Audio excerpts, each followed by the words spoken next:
Hey friends, welcome back to Create Your Own Cozy. My name is Heather, and on this week's video, I'm going to show you how I finally got to my daughter's room by doing this wall stamp right here, which you can do in any room of your home, as well as updating a few items we already had, and then doing some thrift flips as well. So if you want to see how I did it, stick around. So here is the real life before picture. She got in this room when she was 5. She is 7 now. Had new construction for 2 years. And boy, this kid wore out these walls. I knew I was doing her room for her 7th birthday, so I was a little relaxed with her room. But this is a sticker book that she had not meant for walls that ended up all over the walls. And this was a mural from Chapstick one day when she was really upset. These are the 2 sample paint colors. But first, let's get to these stickers. I used crud cutter on them, what I couldn't peel off with my own fingernails. And you can see this is just builder grade paint, and it is scraping off just with my fingernails. So this room needed some nice eggshell sheen. I'm patching up all the different places that she's either banged into the walls, or I found a spot where she did an indentation of a cross with a piece of metal that I had to fill in. So this is the color I went with, and I used the second color on top of white. So I have white here, and then I used that second color that I didn't use on the main wall. And I am just filling up this roller and putting it on top of this wall stamp. I've used this stamp in another video before where I did the back of a shelf, but these are the original wall stamps.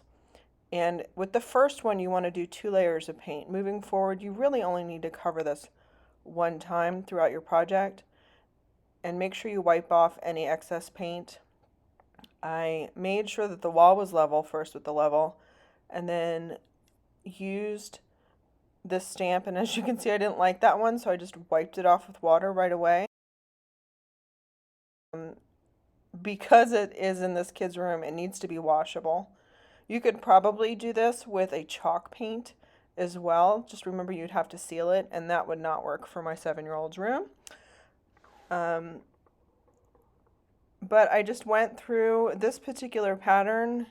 It's very random, so I did not worry about lining it up at all, or getting things the same direction, because when you look at the whole wall as a whole, you will not be able to see any type of pattern. It's just meant to look like old and vintage. So this is sped up a little bit. As you can see, you're starting to see some square marks. And at first, I was ready to just cancel this whole thing when I'm looking through this, but decided to stick with it because as I was wiping it back, I realized I liked how it looked with when it was kind of sanded back, and I got faster. I would put paint on it and then do 3 stamps. I was worried about wasting paint, but quite honestly, next time what I'd probably do is have a piece of cloth, put the paint. See, that first stamp is very well painted. The second stamp is perfect, and the third stamp is just a little bit light. So what I would do, if I did this again, is roll on the paint, have a drop cloth to get some of the paint off, and then do the stamp, and then do that every time if you want it exactly the same. But as you can see, this is what it looks like initially right after. There's some parts where they don't exactly mesh up, and there is some color variation, but it's kind of like a brick pattern. Some of the bricks are lighter, some are darker. One of the things that she says to do on the original wallstamps.com, and I'll put that in the description box, is to marry up with this particular pattern, is to marry them up. So I just took a craft brush and married them up, knowing now she didn't suggest this part, but I was going to do a little bit of sanding at the end to make it look a little older. So just very lightly, just make it not obvious where those squares are meeting up and there's nothing in between. And again, this paint goes on wet, really light, and it dries a little bit darker. But just kind of marrying up and looking at the piece as a whole and seeing where it needs a little bit more color. This can also be done with stencils. I will try to find some pictures of some walls I've done. I did one for my oldest's room in our other house with a wall stencil that I either got from Michael's or Hobby Lobby. And I've done a couple different stencil projects. So it doesn't have to be specifically with stamps, but you get the look of a nice wallpapered wall without the hassle of putting up wallpaper or taking down wallpaper. So if you get sick of this, you sand it slightly and you paint over it. You don't have to worry about wallpaper glue. But as you can see here, I am just, there's a break of paint and I don't want that in the big picture. So I'm just marrying the images together. The other thing is you can start to be worried about each individual stamp and look at that square as a piece of art, but you need to take a step back and look at the whole wall as a whole. You're not going to be up there inspecting every little piece. You're looking at the whole wall as a whole. So this is after I've married the squares up, or the rectangles. These are not squares. I've married them up, and now I need to sand some of the darker areas, and this is just a 220 grit sanding sponge. I could probably go a little heavier on some of the areas because this is regular wall paint. If you had like a chalk paint, it would have a little bit more give and you could maybe even wet distress it. But as you can see, the difference between the shades is not as bright after the sanding. So what do you think? My oldest says it looks like a checkerboard. But when you walk in the room, like, I kind of like the color variations. Let me know in the comments below. Is it a hit or a miss?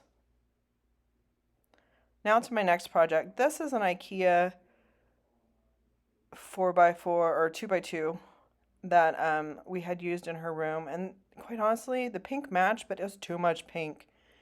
So I just spray painted this. It took about 2 cans of paint. And I probably could have used a little bit more, but guys, there's no paint left at Walmart right now. My little one is not happy that I painted this white, but I'm hoping she forgets because the inserts are pink and there was just too much pink going on. So it's a way to use what you already have. Speaking of what I already have, I picked this little lamp up for $2.50 at a thrift store, not knowing what color pink I was going to do in her room. And the shade did not really match. So what I'm doing is taking a white or a mister bottle, and I am using the wall paint here. So it's that wall paint mixed with water to paint on top of fabric. It's kind of like you're dyeing the fabric with the paint when you add that much water. And I just did a light brush. I tried to avoid the white areas, but then realized I was not going to do that. So I just made sure I covered the white areas equally.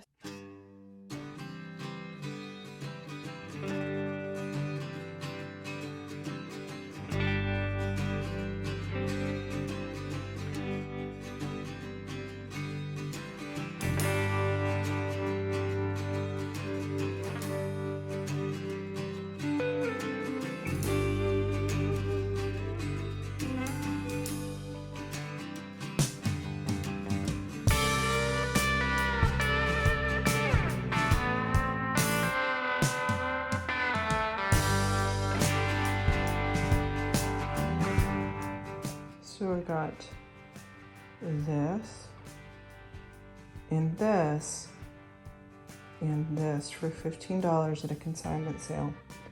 This I got at Target a long time ago, and I'm pretty sure we have another one somewhere. for my other daughter's bed a long time ago. And then these are from my bed. I think they need to be white, so I'm gonna be on the lookout for those.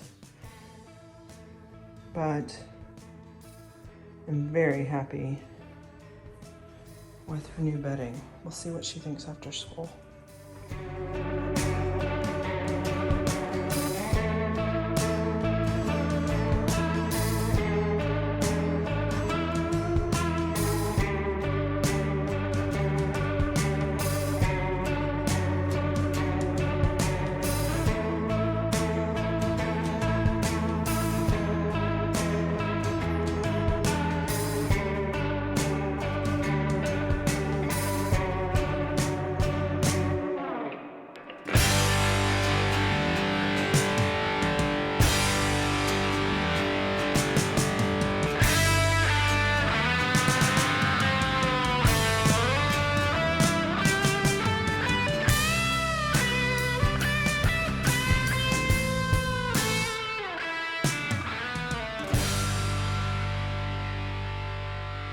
What do you think about your new bedding?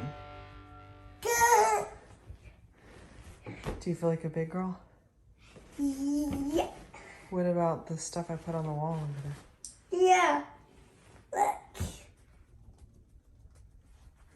I already know what it looks like. I want to see what you like.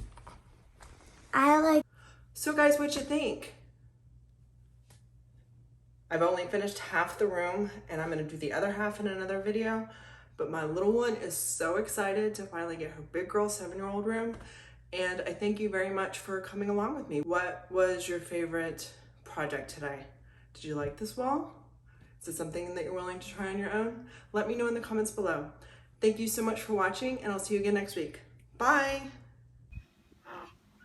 I go get your teeth.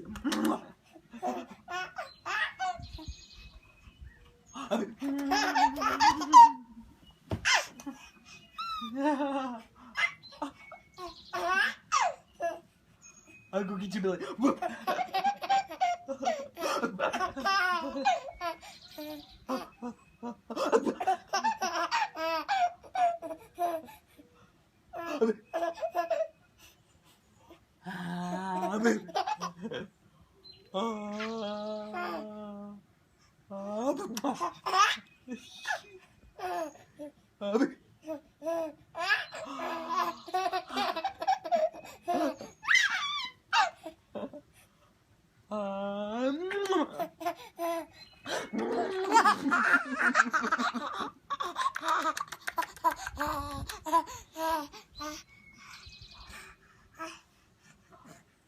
I go get your back.